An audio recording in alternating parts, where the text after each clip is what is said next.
ikaw ay na-meet. Napahanga ako sa taglay mong bait. Ikaw ang guest ko sa tuwing birthday, pati sa room ko. Ikaw ang display, di ka na nawala sa alaala. Ikaw lang talaga at walang kagaya. Ikaw ang gusto ng mga friends ko, at di ko alam pati parents ko. Ano ba ang meron ka na wala sa iba, at napapangiti pag nakita ka na sa mga poster at maging sa TV. Inaabangan ng iyong movie. Bata pa ako noon nang maramdaman ko to.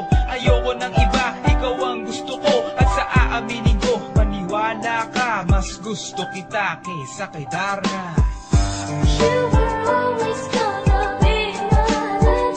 익숙하 다르가 또마다 꿈이 이루어지네요.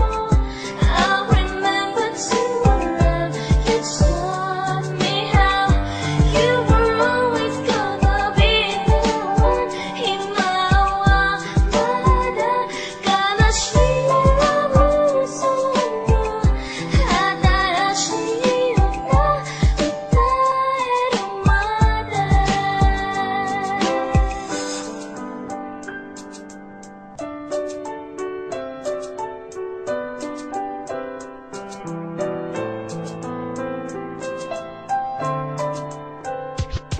Oh why, bakit ganito? Gusto ko ikaw lang nasa tabi ko. Mga poster mo at mga magazine, sa buhay ko hindi kita kayang alisin. So pati sa cellphone at mga gamit, ikaw ang nakalagay sa aking bedsheet. Ako ay nalungkot nang ika'y nawala. Ano ba ang mali na aking nagawa? Pakiusap